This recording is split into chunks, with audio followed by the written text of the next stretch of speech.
So as we advance through the Haggadah, there are a lot of passages where we quote this rabbi and that rabbi and these various rabbis and the things that they say.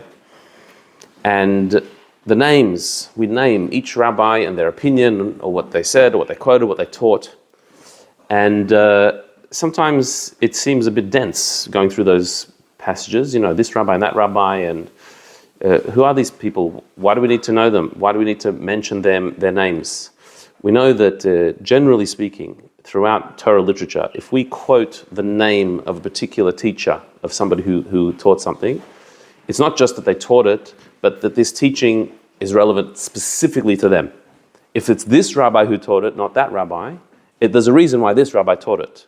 If there's an opinion or a difference of opinion, this one says that and that one says this, there's a connection between that opinion and the specific person who said it. And particularly in the Haggadah, when we're telling the story of the Exodus from Egypt, that's what we're trying to do. So if we start quoting rabbis by name, we must need to know that. There's a reason why it's this particular rabbi saying this particular thing.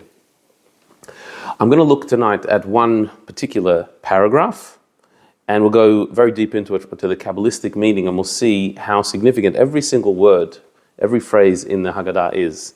And what we're doing tonight, we could do in theory with every single paragraph of the Haggadah and go into its depth, but we can just do one. So it's relatively early on in the Magid section where we're telling the story of the Exodus from Egypt, where we quote Rabbi Elazar ben Azariah. Rabbi Elazar ben Azariah was one of the great Talmudic sages, and he says the following statement. Rabbi Elazar ben Azariah said that I am like a 70-year-old man, and yet I have not been able to convince my fellows that there's a mitzvah to mention the Exodus from Egypt every night, as well as every day. Until Ben Zoma, another sage, came along, and he said, I'll give you a proof. In the Torah it says that you should remember the Exodus from Egypt all the days of your life. It could have just said, remember the Exodus from Egypt, the days of your life. It says all the days of your life. The word all in the Torah must be including something, adding something. And so Ben Zoma says that you have to remember the Exodus every day, but all the days means you have to also remember the Exodus every night. And so Ben Zoma has proven the point that Rabbi Elazar ben Azariah could never prove. Again, Rabbi Elazar ben Azariah, he's saying, I'm like a 70-year-old man, but I haven't been able to convince my fellows that there's a mitzvah to remember the Exodus every day as well as every night. So what he's talking about here is that there is a biblical command to remember the Exodus from Egypt on a daily basis. On Pesach, we do a big remembrance. We make a whole big deal out of it. We eat the matzah, we tell the story. But actually there's a mitzvah to remember that Exodus every single day of your life. As the Torah says, you should remember that Exodus all the days of your life, every day. But Rabbi Elazar ben Azariah says, I believe that it's not just every day you need to remember the Exodus, but also every night you need to remember the Exodus. But I haven't been able to convince my fellows of this, even though I'm like a 70-year-old man. Until another sage came and said, well, actually it's in the words of the Torah. If you look at the words of the Torah where it tells you the mitzvah to remember that Exodus every day, it says, Kol yemei chayecha, all the days of your life. The word all is unnecessary. It didn't have to say all. It could have said, remember that Exodus is the days of your life. By saying all the days, the word all comes to include something more. And so Ben Zoma understands that as meaning that it means not only every day, but every night as well. This paragraph from the Haggadah, it actually comes from the Talmud, a Mishnah, in Tractate Brachos, the section of the Talmud that's talking about our daily prayers. And it's a discussion about the mitzvah of saying the Shema that we say every day. That the Shema prayer, which is the most central prayer of Judaism, has 3 paragraphs to it. The first 2 paragraphs are very general. They talk about loving God, fulfilling His commandments, studying the Torah, teaching the Torah.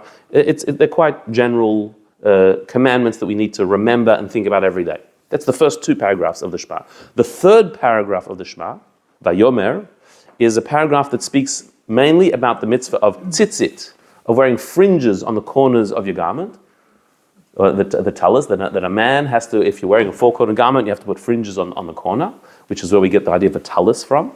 That's the main theme of the third paragraph of the Shema. And then it ends with, I'm the Lord your God who took you out of the land of Egypt. And so our sages said that third paragraph, we read it not just because of the tzitzis thing, but because of the remembering Egypt. By reading that third paragraph of Shema and saying, quoting, I'm the Lord your God who took you out of the land of Egypt, we are remembering the Exodus from Egypt every day. That's how we fulfill the mitzvah of remembering the Exodus. Rabbi Elazar ben Azariah was saying, I believe that paragraph needs to be said not only in the morning, but also at night. Now, other sages disagreed with him because the mitzvah of wearing tzitzit is actually a daytime mitzvah. Because tzitzit, it says about them that you should look at them and it should remind you of the commandments of God. That's the purpose of the tzitzit. And so, since it's a reminder to look at, well, at night, it's dark, you can't see them. We have lights today, but traditionally, night was time of darkness. And so because this is a mitzvah of looking, it's only a daytime mitzvah. You're not obligated to wear tzitzit at night. You can, but you don't have to. And so the third paragraph of the Shema, which talks about tzitzit, you could think is not really relevant to be read at night. Rabbi Elazar ben Azariah said, but no, I think you should read that third paragraph of the Shema at night because it talks about the Exodus from Egypt. And I think that there should be a remembrance of the Exodus from Egypt, not just every day, but every night. But he couldn't convince his fellows. No one will listen to him. Until Ben Zoma, another sage, came along and said, well, I'll find you a verse in the Torah. The Torah says, remember the Exodus all the days of your life. The word all is to tell you not just days, but also night as well. It's including more than just the daytime. It's a nighttime thing as well. And so the argument was settled. And indeed, till this day, we have a mitzvah of reciting the Shema every morning and every evening. And we recite all three paragraphs of the Shema, both in the morning and at night. Why do we say the third paragraph of the Shema at night if it's talking about the tzitzit, which is a daytime mitzvah? Because it also mentions the Exodus from Egypt, which is a nighttime mitzvah as well. We say it every night. So prior to that, people didn't say that? It was debated. The Mishnah is where our traditions have been created. They're debating, what do we say? What is the Shema? What's the structure of the Shema? The first two paragraphs it says every day, that's fine. It says in those two paragraphs every morning and night. But tzitzit, it's a daytime thing. So that's a little bit of the technical Talmudic background of this paragraph, where Rabbi Elazar ben Azariah is trying to convince his fellows. But if we examine it a little bit, there's a few oddities about this paragraph and this entire story. First of all, the way he starts. He says, I'm like a 70-year-old man, and yet I haven't been able to convince my fellows that there's a mitzvah to read the Shema at night, until Ben Zoma came and gave his proof. What does I'm like a 70-year-old man mean? Sometimes I might feel that way as well, but what do you... and what's a 70-year-old man? 2 2 score and 10, yeah. Therefore?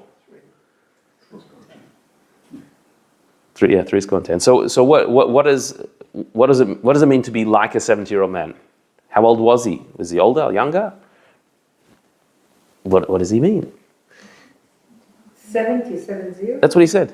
That's actually our lifetime. Whatever you get beyond is extra. Bonus is extra. Whatever before is bad luck. So then, what does he mean? I'm like a 70-year-old man. Like I'm finished. I've lived my life. Is he 70 or not? Wisdom or something about 70 or something.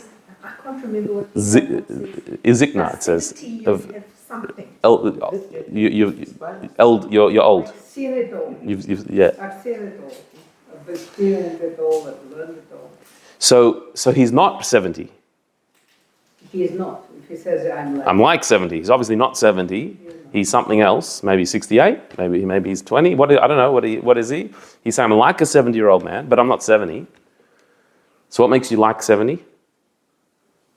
Wisdom. You have the wisdom, you have the experience, And yet, I couldn't convince my fellows. Even though I'm like a 70-year-old. Okay, but you're not a 70-year-old. Maybe he's older. Maybe he's older than that. He feels young. So then why should that be that? And even though I'm like 70, people don't listen to me. I've been trying to convince everybody that you should say the third paragraph of the Shema at night, to remember the Exodus every night, And no one listens, even though I'm like a 70-year-old man. Well, why does being like a 70-year-old man make you more convincing that you can't understand why they're not listening to you? It seems like a strange phrase. It needs to be explained. Secondly, what's he saying? I've always believed, he says, that we should be saying this third paragraph of the Shema. We should be remembering the exodus from Egypt, but I couldn't convince anybody. Why couldn't you convince anyone? Because I had no proof. I had no argument. I had no scriptural source. Until Ben Zoma, another sage, came along and found the source. He said, yes, it's hinted at in the Torah when it says all the days of your life. The all is to expand it from not just day, but into the night. Well, if you don't have a source for it, then what makes you think that that's the case? If you don't have a reason for your argument, if you don't have a source in the Torah to say you should remember the Exodus at night, you have no proof, you have no foundation, so then of course no one listens to you. But why do you have an opinion without a source? The sages of the Talmud are not there to make up rules, they're there to explain what the Torah is telling us. The Torah has a mitzvah that you should remember the Exodus. Everyone agrees that you should do that every day, because it says all the days of your life you have to remember the Exodus. So everyone agrees you have to every single day remember the Exodus from Egypt. Pesach is just when we hone in on it, we concentrate and we play out the story even more, but every day we remember the Exodus. Everyone agrees with that, because it says in the Torah. But comes along Rabbi Elazar ben Azariah and says, but I've been trying to convince everyone that you should do it at night as well. You should remember the Exodus at night every night, not just every day. Why? Where did he get it from? Until Ben Zoma came with a proof. Well, if you didn't have a proof, what made you think that in the first place? If you have an opinion, the opinion has to have a source. It can't be just like a hunch. You know, I've always felt that we should do this, but why? And he's not just, it's his opinion, but he's been trying to convince his fellows. He's been trying to tell them, we've got to do this. We've got to say this third paragraph of the Shema every night. We've got to remember the Exodus every night.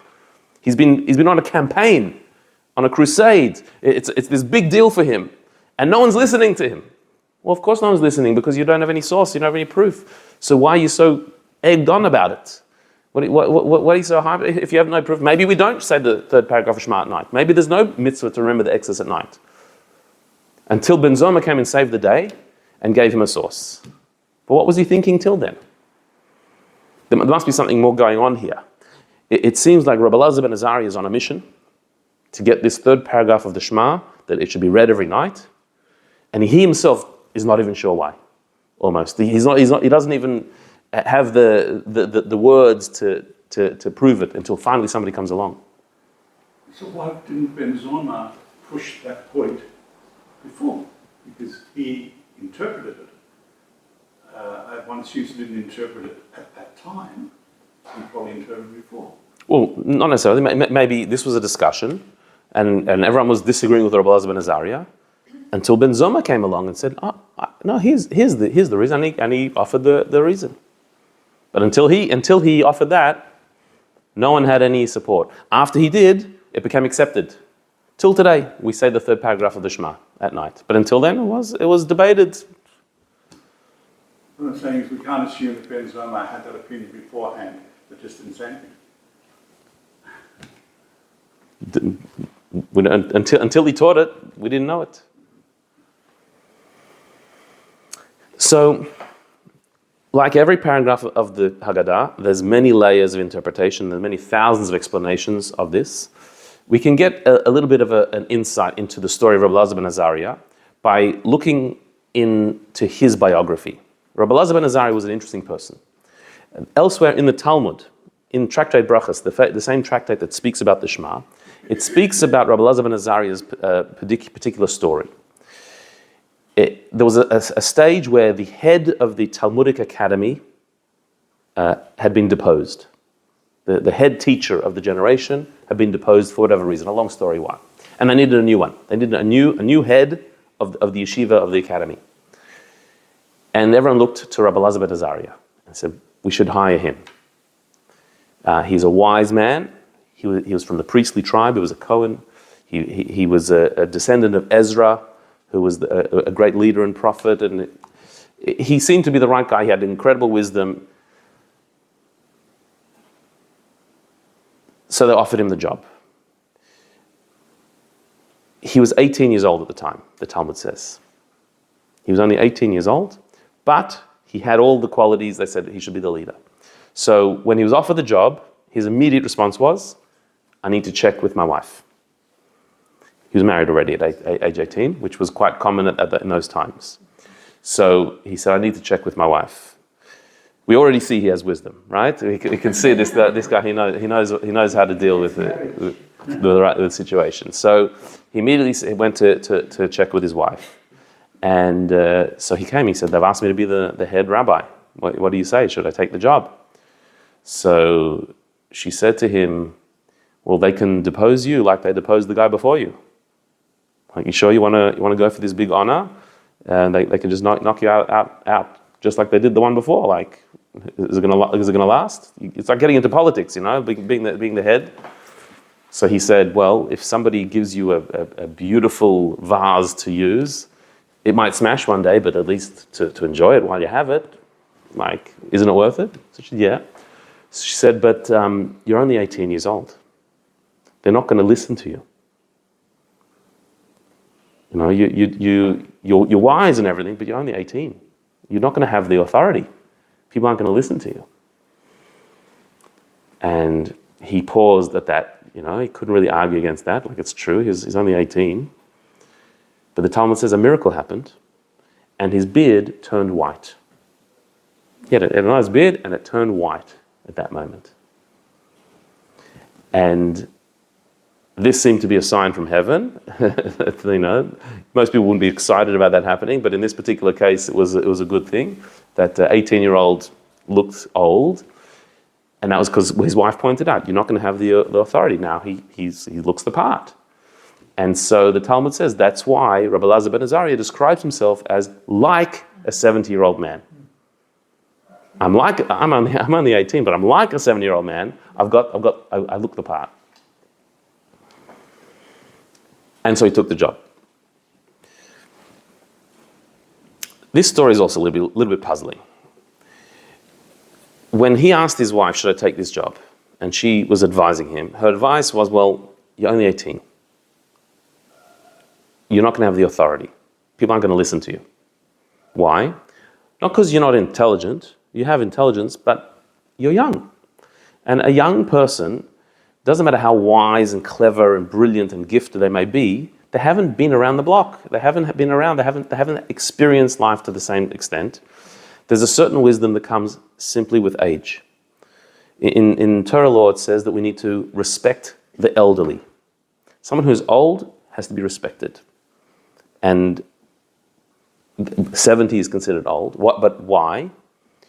Simply because they've been around.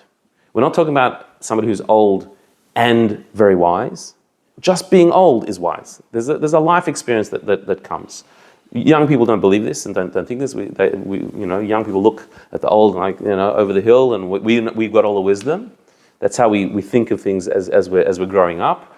The stupid old people, we know much more.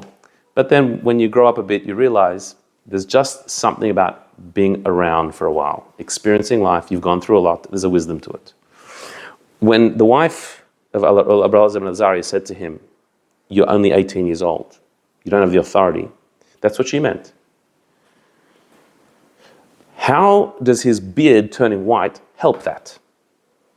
Now he looks the part. Now his beard turned white. He looks like an old man. I'm like a 70-year-old man. How does that change anything? He still hasn't got the life experience of a 70-year-old. He has 18 years of experience. A brilliant, gifted mind, yes. But he hasn't been around. He hasn't got the wisdom. And just because he looks the part, everyone knows him. Everyone knows he's 18. So why would that change the reality? Just looking old. People judge a book by its cover. True. People do judge a book by its cover, and people look at someone and by their age they'll judge them that way. But has he got the life experience, or is it that's just people misjudging? When she advised him against it, so you're only 18. Was it because you don't look old? People don't think you're old? Or was it you don't have the life experience? You don't have the authority. There's a certain gravitas that a person who's old has. Yes, people are going to look at you like an old man, but are you going to be able to take on that position of authority because you look it? I mean, this is a miracle that happens, so obviously somehow it must be the divine stamp of approval that looking old, he does have the right to that position. But it seems like quite an external change as opposed to what he's supposed to be. And indeed, back into the Haggadah, when he says, I'm like a 7-year-old man, and still I can't convince everyone of my opinion that you should say the third paragraph of the Shema at night. Remember the Exodus every night. Again, because you're like a, what do you mean like a 7-year-old man? Because my beard turned white when I was 18. And still no one listens to me. Yeah, of course not. Because you just look old. You're not old. Why are you surprised that people aren't listening to you? Again, it seems like he believed that his look somehow reflects his true self. People should be listening to me with my authority because I'm like a 7-year-old man. Not just my beard turned white, but I really am like a 7-year-old man. There must be something more to this than meets the eye. Also, why specifically 70? Why did he choose that number? Yeah, we said that that's like the lifespan of a person. That's an elder. Why specifically 70? Not 72, not 75, not 80, not exactly 70? Why that? Here's where the Kabbalah comes in. The great Arizal, Rabbi Yitzchak Luria, the great Kabbalist who lived in Tzfat in about 500 years ago, he wrote extensively about the idea of reincarnation.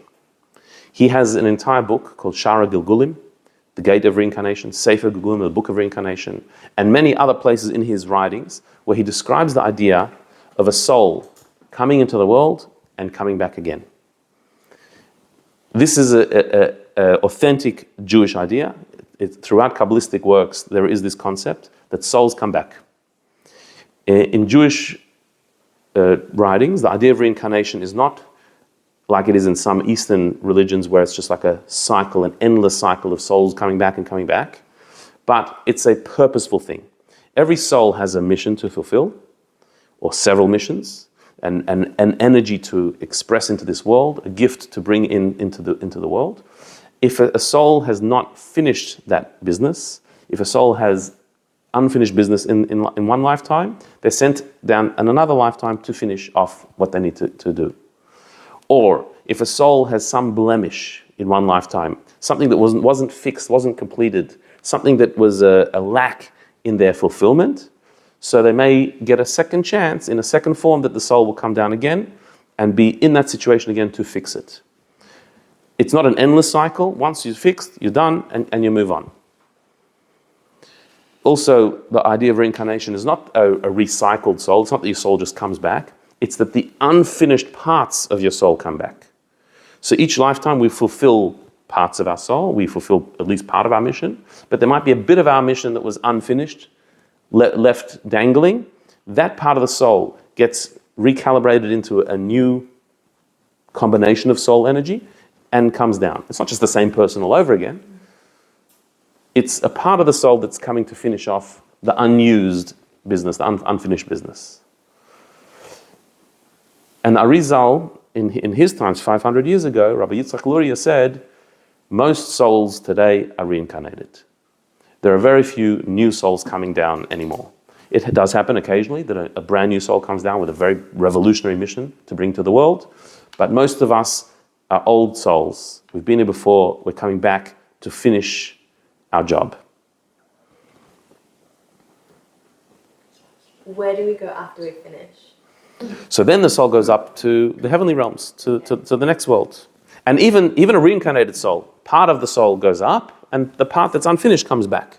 Yeah. So if somebody passes away, so their soul starts the journey upwards, but part of their soul maybe comes back in another form. Suspension. Yeah. Correct. Because we're talking about a spiritual entity, Yeah. so a part is also an entire entity. In the spiritual realm, like a piece of infinity is also infinite. So a piece of a soul is also a soul, but it has a new identity, but it's connected to that one. So, for example, we have a tradition to name our children after our departed relatives. The idea is that a part of the soul is continuing possibly there to fulfill and to finish their mission when we name someone after them. And so we're prophetically given this one should be named after that because there's a soul connection possibly to continue their way. So it doesn't mean that that person is not in heaven. That person in heaven, but a part of their soul has come back, a spark, an element of the soul has come back to continue and to do more work. But then what about the Sephardic? They name after living people. Yes. Yeah. So there, it's not a reincarnation. They're saying that it's maybe a soul connection, but not necessarily a reincarnation in that tradition. Can we have a share on this? Because there seems to be a lot of interest. Yeah, sure. So the Arizal Rabbi Yitzchak Luria, in his writings, he often identifies reincarnations. He was a soul doctor, as it were. He could look at a person and see their previous lives. Generally speaking, we are not aware of our previous lives. And even though you can go to Bondi Junction and somebody can tell you your previous lives, for $55 a session, whatever it is. We'd like to do that. No, you're not. It's very, very doubtful that they know what they're talking about. Somehow everyone used to be a princess or like I never heard someone say, yeah, you used to be a cleaning lady in this, or everyone was a princess and like something. So Is there merit in a déjà vu feeling? could be sometimes, could be, but we generally don't know consciously what we were before. And there's a reason for that. There's a reason. We not only that, we've forgotten everything of our pre-life before we were born.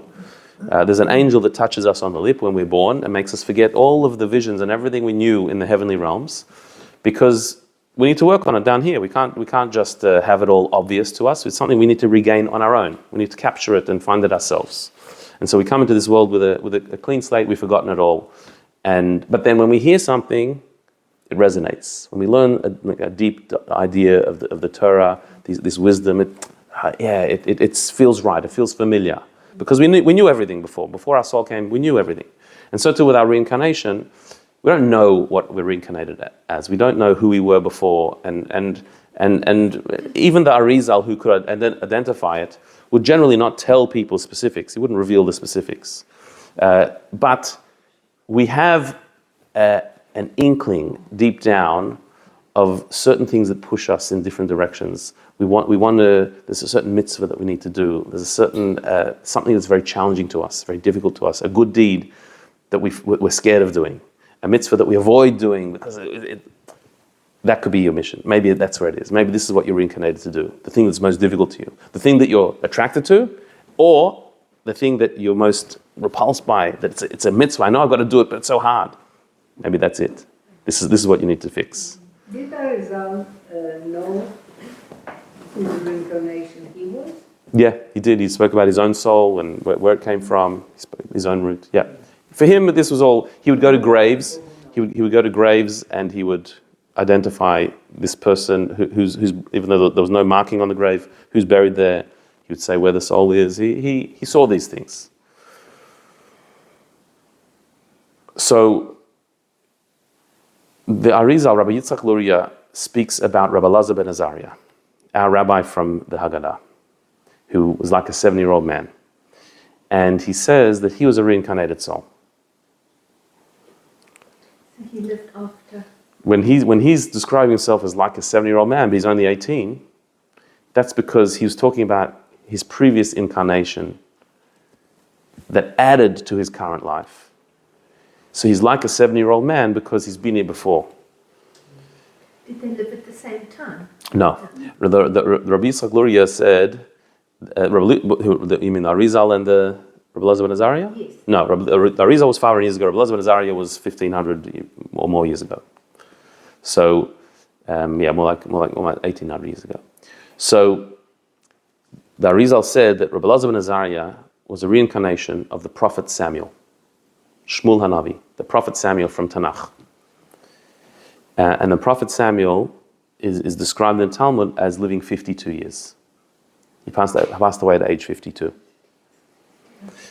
And so when Rabbi Elazar ben Azariah said, I'm like a 70-year-old man, That wasn't like a approximation. I'm 18 years old, but I'm a reincarnation. Whether he knew this consciously or he just had a sense, but when he was saying those words, he was describing a reality. I'm like a 70-year-old man because I'm the prophet Samuel who lived 52 years plus my 18 years. I really am like a 70-year-old man.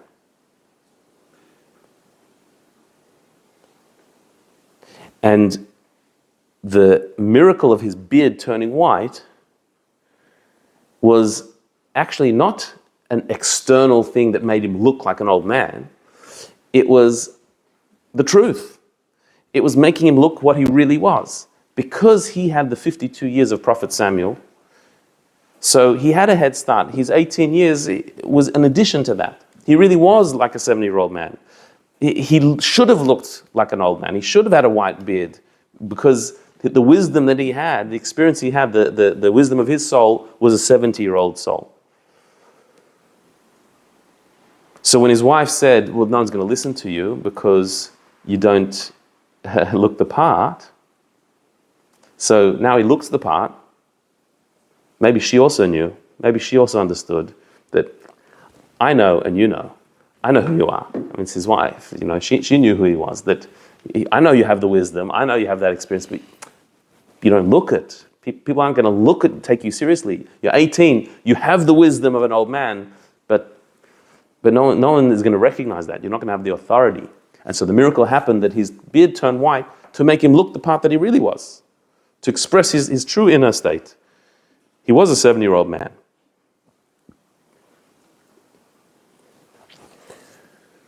Which is why he's in the Haggadah saying, I'm like a 70-year-old man and no one's listening. It's not because I'm 18 and I look like a 7. I really am like a 70-year-old man. I do have this innate wisdom, this experience. I'm an aged soul, and yet I'm still struggling to get people to listen to me on this particular point about the third paragraph of the Shema.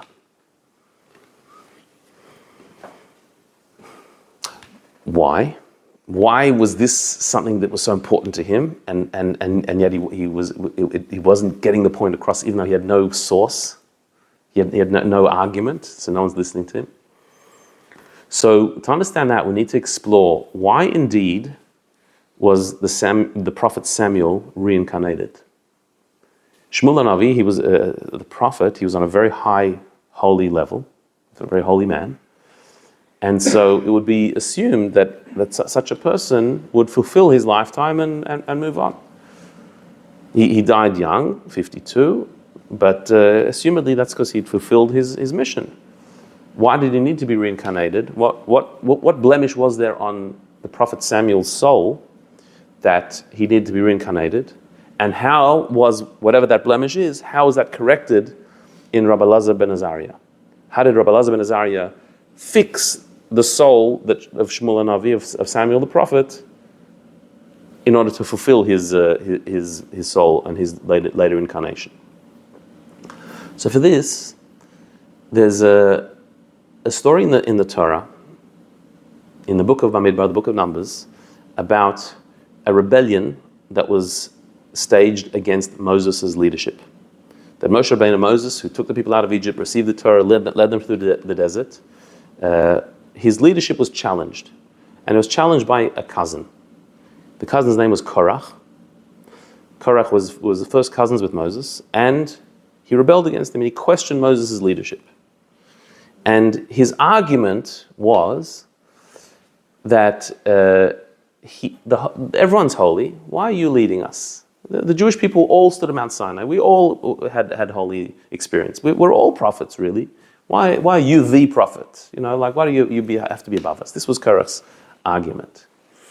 And the Midrash, the Talmudic tradition, the rabbis of the Talmud said Korach was actually a very wise man. He was a learned person. He was close to Moses, so he knew who Moses was. He knew, like everyone else, that Moses was head and shoulders above. So what gave him the chutzpah to rebel so strongly against Moses, his cousin? What made him think he's going to get away with it? This is Moses who has performed all these miracles, who's led us in such an incredible way. Why would Korach think he would be able to stand up against Moses and rebel against him and be successful? Jonathan was very wealthy. He was wealthy. Yes, that's true. So that means he has chutzpah automatically? Sometimes. So the Talmud says, the Midrash says, that Korach prophetically saw that his descendants included Samuel the prophet. That Shmuel Navi, Samuel the prophet, was a direct descendant of Korach. He saw prophetically that he has that lineage that goes to Samuel. And Samuel, the prophet, is considered equal to Moses. As it says in the book of Tehillim, book of Psalms, we recite it on Friday night, Moshe va'Aaron b'kohanov u'Shmuel b'korei Shmai. That Moshe and Aaron are the priests of God, and Shmuel, Samuel the prophet, is the one who calls out his name. Equalizing Moses and Aaron to Shmuel, to Samuel. Samuel was an equal to Moses and Aaron. That's what it says in the book of Tehillim. So, Korach, who saw prophetically that Samuel would be his descendant, who's an equal to Moses, that made him think, I'm gonna survive this rebellion, because look, I've got such a forebear, such a descendant as Samuel the prophet. He's going to come from me, and so that gave him the chutzpah to stand up against Moses. What he didn't realize, says the Talmud, is that he would have a downfall. Korach would have a big downfall as a result of rebelling against Moses. His children would repent. His children who originally were on his side, they would repent, and eventually Korach would come from him. Shmuel would come from him, Samuel the prophet, who indeed was a Levite, just like Korach was. So says the Midrash. So from here we see something fascinating. The rebellion that Korach leveled against Moses was fueled by Samuel.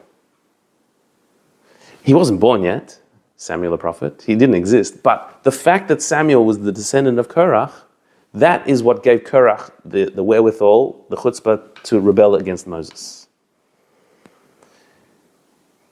Which means that Shmuel Hanavi, Samuel the prophet, had some very subtle blemish. On some level, there's something in his soul that needs fixing, because he was indirectly, not personally, he didn't exist, but his existence, his future existence, was the cause retroactively of Korach rebelling against Moses. Or putting it differently, that Shmuel Hanavi, Samuel the prophet, who was on a very high level, the fact that he was a descendant of Korach who rebelled against Moses, that's something in him that he's got to fix. We don't get punished for the sins of our fathers. We don't inherit their wrongdoings and their evil. But we are able to fix and to correct the sins of our fathers. The mistakes of previous generations, we can fix them. And somebody on the higher level you're on, the more exacting the judgment is, that even a small little blemish impacts. And so, Shmuel Hanavi, the prophet Samuel, he needed to fix Korach's mistake. He inherited a little bit of that blemish, and he had to turn it around.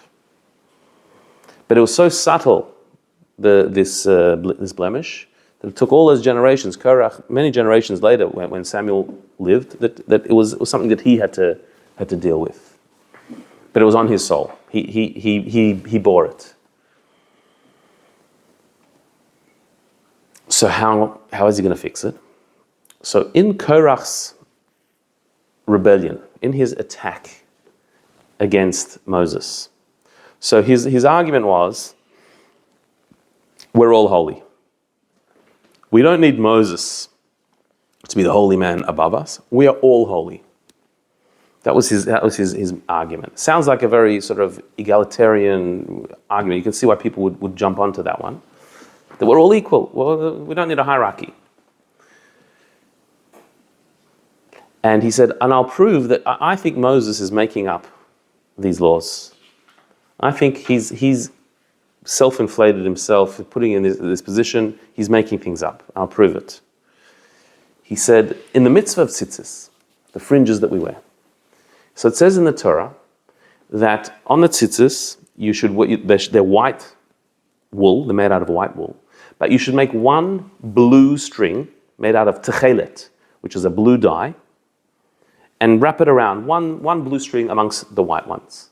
Now that techelet, it was made from a very specific dye, from a sea animal called the chilazon, that its blood or its dye that it would squirt would be a very deep blue dye that was very hard, it wouldn't erase, very permanent dye. And that dye was used to put blue on the tzitzit. The identity of the chilazon, that particular sea animal, has been lost. And some say they found it, there's different theories of what it is, and therefore there are some people who have put back the blue strings into their tzitzit. However, the majority of opinions are that we don't know exactly its identity, and according to the Torah, using the wrong dye is worse than using no dye. You're still doing the mitzvah if all your tzitzit are white and you don't have a blue one, but if you have the incorrect dye, it actually invalidates the tzitzit, and so better not use one than use one that's unsure. Others say, no, we know what it is, we've identified it, and so they embrace it. The Arizal himself said that we've lost that blue dye, and when Mashiach comes, we'll find it again. Either way, the Torah says you should have white tzitzis with one blue string. So, Korach confronted Moses and asked him the following question. If I have a garment, a woolen garment, I need to put woolen tzitzit on the corner and one blue string. What if my garment is all blue? What if I have a full garment that's all techelet, all dyed in that chilazon, all blue? Do I need to add a blue string on the corner? So with that argument, did he include the tzitzis there, or just the garment? He said beged, the garment that's all techelet. That's what he said. I've got a garment that's all blue. Do I need to add a blue string on the corner? That was his question to Moses. That's an important distinction. Whether included the tzitzit in this argument. Said if it's No. Is it not? No, because the tzitzit have to be white with one blue string. You have to add blue onto one of the strings. Oh, okay. So that's what it's. But his question was, but what if my whole garment is blue, is tchelet? Do I have to add a blue string on the corner? Moses said, of course you do. So Korach said, you're making this up. That makes no sense. If a whole garment that's white, one blue string is good enough, the whole garment's blue and I need a blue string on the corner? Makes no sense. What's the point of this blue? In the Talmud it says that the blue is supposed to remind us of the blue of the sea, which is like the blue of the sky, which is a reflection of the blue of the divine chariot and the throne of God. So it's supposed to give us an awe of heaven. That's what the blue is supposed to do. So Korach says, one little blue string is good enough, but if my whole garment's blue, you need to add a blue string. If you think about it, the psychology behind his argument is he was trying to trap Moses. Because his argument is, the whole people, we're all holy people. Do we need Moses at the head? We've all spoken to God. We've all had divine revelation. They were in the desert. They'd all had miracles happen to them. They'd witnessed that they'd spoken to God. They were all at Mount Sinai. We need you, Moses, as a leader. If our whole garment is techeles, it's all blue, we need a little blue string. If everyone's holy, we need a holy man. That was his. And when Moses said, yes, we do, he said, he's making this up. This is just to give him a position. Really, you don't need a little blue string on the corner if you're all blue. You don't need a little one leader if we're all leaders, we're all holy. That was his argument. So this was the base, this was the attack, this was how Korach launched his rebellion against Moses, using the mitzvah of tzitzit, the fringes. So now, the prophet Samuel was the great-grandson of Korach. Not only that, Korach used his existence as the basis of, if he's descended from me, I can rebel against Moses and it's going to work out. So Shmuel Hanavi, Prophet Samuel, inherited some of the blemish of Korach. But it didn't even come up. In his lifetime, it didn't even come up. In his next reincarnation, Rabbi Elazar ben Azariah, who is the reincarnation of Shmuel, he had to fix this very subtle blemish that was on Shmuel Hanavi's soul. Even Samuel himself didn't need to correct it, but in the next round, in the next incarnation, it needed to be fixed. There's a very subtle blemish. And so Rabbi Elazar ben Azariah says, I'm like a 70-year-old man. Meaning, I'm 18, but I'm a reincarnation of the prophet Samuel, who was 52.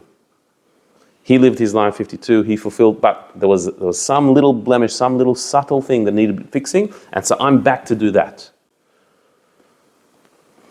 And so, therefore, I have been trying and trying to convince people to say the third paragraph of the Shema at night. Because the third paragraph of the Shema is the paragraph of tzitzit. That's what the mitzvah of tzitzit is. And somewhere deep in my soul, I felt this push that I need to fix this paragraph of the Torah. This paragraph was utilized, was abused, was tainted by my previous incarnation's forebear. Samuel's great-great-grandfather Korach had insulted, had belittled this paragraph of the Shema. He'd made fun of it with the mitzvah of tzitzit. And so I've been trying to convince my fellows that we need to read this paragraph every night, not just every day, every night. I want to raise its status. I want to give it greater honor. But I couldn't convince them. Because first of all, the third paragraph of the Shema, talking about tzitzit, is not relevant at night. Nighttime is not when the mitzvah of tzitzit applies. It's a daytime mitzvah, not a nighttime mitzvah. So I had no real basis for it. And I had no argument, no proof, no source why we should say this at night until Ben Zoma came along and found a source for me. But until then, I was being pushed by my soul to make this paragraph an issue again, to make it great again, to bring it to the fore. And no one was listening. Because whether Rabbi Elazar ben Azariah knew who his previous incarnation was or why, maybe not. It's very, very possible not. When he said, I'm like a 70-year-old man, he himself may not have realized what he was saying. The Arizal was able to see the souls and identify who was who. Not everyone is able to do that. And so he may have not known. He may have said, I'm like a 70-year-old man. I've got the white beard. Him, his wife, they knew that he had an old soul. They knew that he has some power. But they didn't necessarily know who or what. So here he is, Rabbi Elazar ben Azariah says, I'm like a 70-year-old man. And because of that, because of my previous incarnation, there's something pushing me. Because we don't know who we were in our previous life. We don't know why we've been reincarnated. But our soul does know. Deep down in the recesses of our soul, we know that there's something we need to fix. There's something we need to do. There's a particular mitzvah that is ours to fix from our previous life. We're not consciously aware of that, but subconsciously we are. It's pushing us. And so Rabbi Elazar ben Azariah felt my life mission is to fix this paragraph of the Shema. Probably having no idea why, and therefore he had no proof. No logical, rational proof. He was just kept hucking, kept pushing, kept trying, and no one's listening. Until Ben Zoma came along. Can I ask you a question? Do you know how long the rebellion took place? Korach's rebellion? Perhaps 18 years or something? I don't think it was so long. No. Don't believe so. Because what is the significance of the fact that he was 18 years old? At this time? I don't know. It could be that it was at this point that Samuel's life was completed Samuel didn't live the 70 years. But through Rabbi Elazar ben Azariah, he did live the 70 years, and that was the fulfillment of his life, which is when this episode was happening. But he probably lived more than 18 years. Could be, yes. Because with reincarnation, even if you fulfill the purpose of your previous life, doesn't mean you drop dead at that time. Doesn't mean it's finished. This is one of the things you need to fix. There are other things. There's other work. There's other things you need to do. There's not just a small period of time left. No, so there's two different types of reincarnation. There's one where a soul from birth until death is in you, and there's one where temporarily a soul can come into you to be fixed, and that can go. But even so, there are some cases where somebody comes into the world for a very specific purpose, and once that's done, their soul can leave. And so our sages say that this can explain the death of young people. Like, not that it makes it acceptable to us or understandable, but there are some souls that came for a very specific mission and purpose, and they're free to go. They're finishing off. Even the baby. Yeah. Asked why 10 months, because that was... Yeah, a soul comes into the world as an innocent and pure being, and that's all they need to do, and that it brought a certain blessing, and it can go. But I have another question. You mentioned this Korach's rebellion, but the way all the journey was followed by people rebelling against Moses. What's the significance? It started when he was young, and it finished even when he had young descendant and who didn't allow him to enter the land of Israel. So the Jewish people complained a lot to Moses, and they yes, they did. But Korach was different. That he was bringing into question Moses' leadership. He was saying, "You are not a valid leader. You're making this up." That we don't know. There were people who they complained that golden calf. They thought Moses was gone. They complained about the food and about the water, and they complained about different things. And then not allowing him to enter the land of Israel. That was him. It was his decision. Yeah. But Korach was a bit different in that he was trying to uproot the very leadership of Moses. That he's not the leader. Can I ask you? You said when you get reincarnated, your like previous your memories of what you did with like your rishimot from before are suppressed. But you're sort of saying in this instant, the memories of this rabbi when he was reincarnated from Samuel, he had the memories were stronger then. So not necessarily did he consciously remember who he was or why he was reincarnated, but there was something pushing him. There was something irrational pushing him to do this mitzvah, to fix this paragraph of the Shema. If you would have asked him why, give up already. No one's listening to you. You haven't got a proof, so give it up. I can't. There is something inside me that say I've got to do this. And he wasn't necessarily consciously aware of why. But he also said, I was like a 70-year-old, so some of the wisdom from the previous incarnation must have... The wisdom, yes. And that's his point. That his point is that I do, and perhaps he was aware that I've got something, like there's something different about me. I've got some head start in life, like I'm 18, but like I'm not 18. He was perhaps aware of that, but that doesn't mean he was. When he said 70, he knew that it was really 52 years plus 18. It was like it was. Sometimes we say things that we don't even know what we're saying, and it's to our advantage that we don't know our previous life, because if we would know our previous life and we would know what went wrong that time or what we need to fix this time, we would obsess about that and nothing else. We would see this if my soul, if I'm aware that my soul came into the world for one particular mitzvah. There's one good deed I need to do. There's one person who I need to apologize to, because in my previous life, I hurt that person and I haven't apologized in the previous life. So all I need to do to fulfill my life in this life is apologize to this person. If I knew that, then I might not apologize to you. I might just care about that person and I might forget about other things I need to do good. Or I might just not bother doing other good deeds. I'm just fixated on this one act. And that wouldn't be good.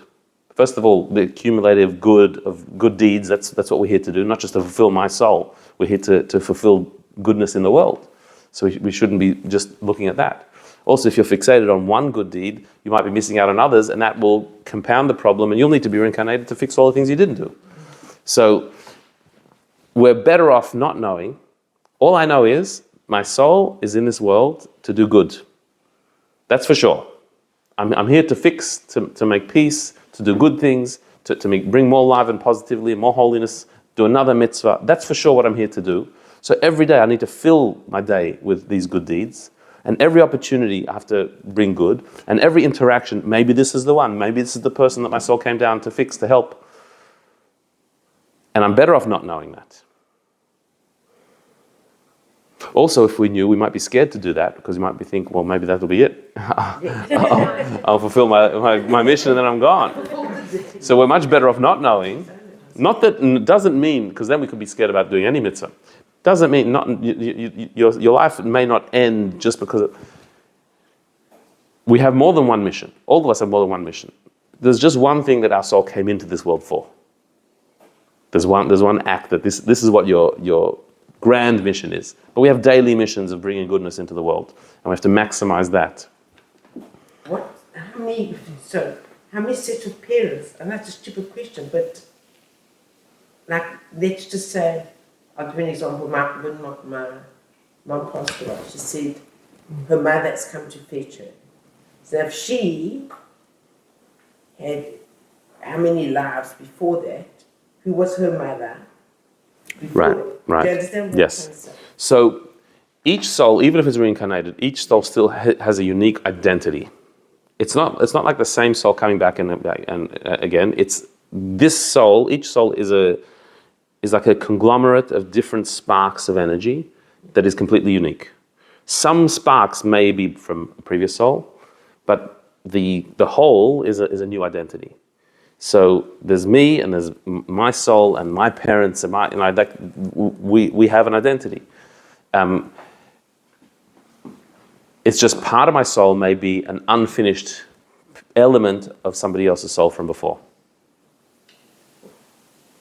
So once you've perfected that aspect of your soul, does it go back to the mother soul?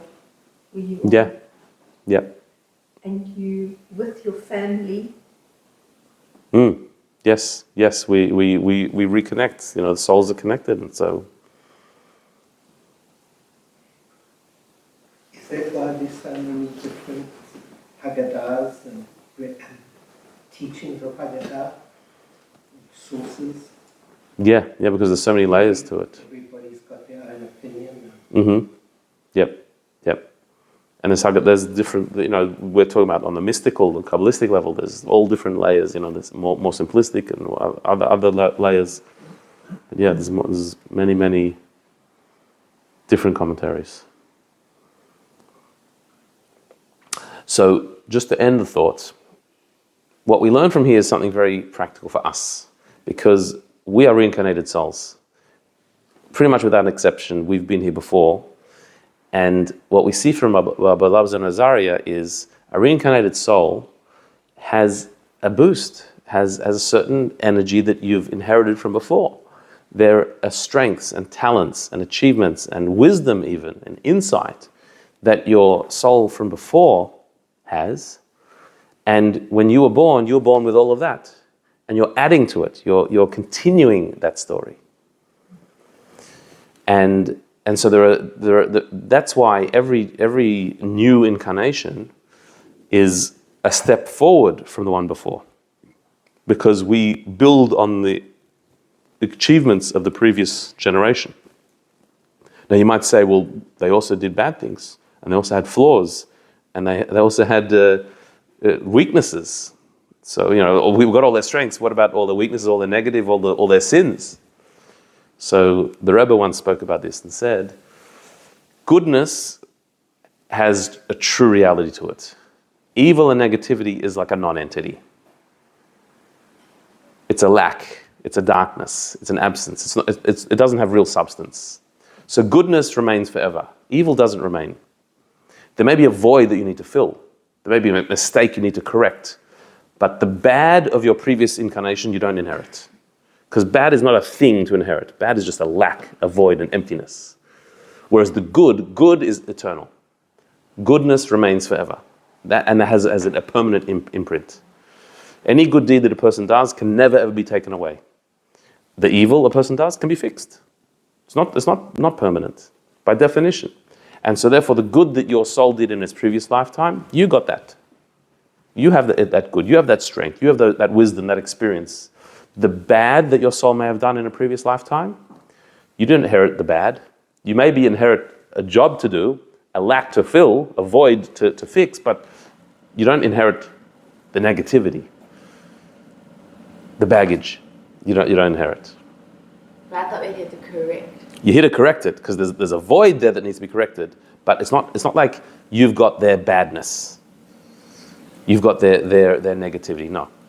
You've got their strengths, their wisdom, their experience, and you've also got something to fix.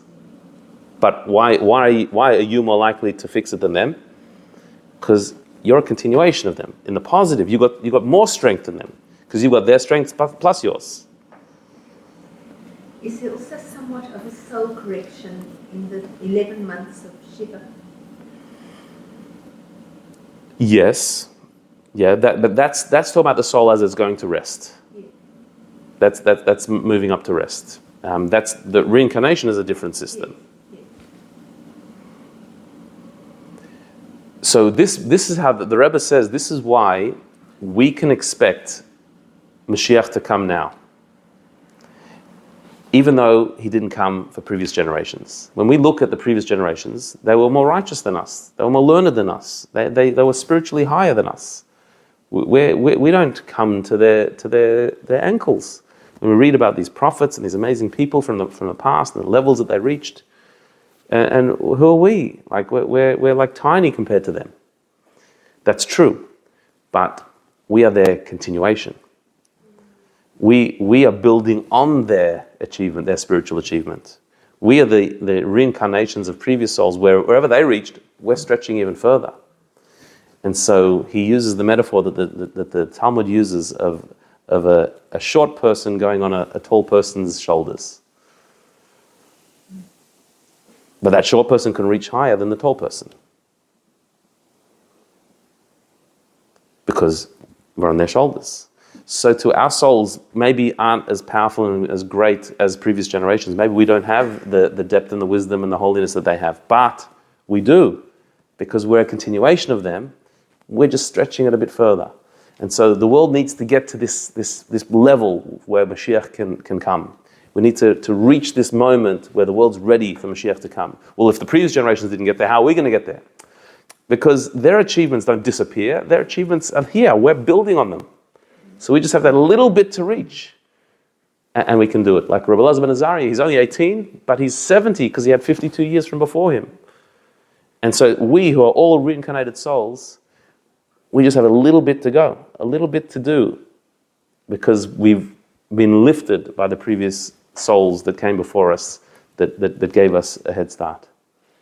Why was the Rebbe so sure it was this generation? Because what you're describing has happened through every generation, right? So there's been, on the shoulders of generations. Nothing new is happening in that regard. Why was the Rebbe so convinced it was going to happen this generation? Well, the Rebbe, like the Arizal and like the tzaddikim of all generations, they saw things that we don't see. Right? A tzaddik he's up on this high level. We're in the maze, we're seeing the immediate world and what's going on. The tzaddik is up there seeing what's coming. And so the previous generations didn't speak like the Rebbe did about the immediacy of Mashiach. They all spoke about hoping for Mashiach, praying for Mashiach, we hope, but they didn't see it as immediate because it wasn't. But the Rebbe saw it. He said, like, it's just over the edge, like we're there. That's what a tzaddik is. He's the visionary. He sees where we are. Where he knows the pulse of the generation, and he saw the signs. And he would even say that he had no idea where it would come from, where his knowledge came from. He just had this feeling, and like, for example, when I know many people don't like Netanyahu, but when he was I think he was an ambassador at the United Nations. He developed a very, correct me if I'm wrong, very close relationship with the rabbi. And Netanyahu always been a very secular person. And the rabbi told him that he will be the last prime minister of Israel before Mashiach. Really? Wow. Is it true? I'm not sure. I've seen it quoted. I haven't seen a original source of that, but I'm not sure. But definitely, the Rebbe gave him. Yeah, he singled him. The Rebbe gave Netanyahu a very clear mission when he was the ambassador to the UN. Mm-hmm. And the Rebbe said to him that the UN is a house of darkness, and your mission is to light the candle of truth in the house of darkness, because one little candle of truth can dispel a lot of darkness, and that's what you need to do. But we were told 7,000 years, weren't we? 6,000 years in the seventh millennia, yes. That meaning 6,000 is the maximum. We're now in 5785. The year 6,000 is, we can't go beyond that. Yeah. But just like Shabbos, there's 6 days and then the Shabbos is the seventh. So to the 6th millennium, then there's the 7th millennia of Shabbos, of an elevated state. But Shabbos we bring in early. We don't have to wait till the last minute to bring. You can bring in Shabbos early on Friday afternoon, which we're already in that time. The Rebbe saw the historical happenings, like in the 90s, of the fall of communism without a bullet being shot, and nations coming and beating their swords into plowshares in a literal sense, that like making peace and trying to bring about world peace. There are upheavals that we're seeing and we're still seeing today that they did not happen in the past. You didn't have like evil regimes just falling and disappearing, and we look at all the bad news around. There seems so much bad, so much war. There's not so much war. Look at history. This is the least amount of war in history. There are wars, but like used to be, everyone was at war constantly, and that was just the norm. War was sport. It was the normal thing to do. It wasn't today. Most countries are striving for peace. At least saying that. We're in a different age, different time, and so the Rebbe saw all the signs that were at that moment. We just need to reach that little bit further. So all the previous generations got us here. We just need to do that little bit more. The rabbi be considered a sage? Mm-hmm. Yep. I recall, years ago, that that Shmuel's life was shortened by Hannah's decision to send him at the age of 2 after she weaned him to Eli. And then I seem to recall something about a 50-year thing about the life of a Navi. Is that correct? Sounds familiar. I don't remember exactly. There's something along those lines. But it was not accidental that he lived 52 years. Ah, okay. Mm-hmm. Okay. Thank you. Wishing everyone a great Pesach.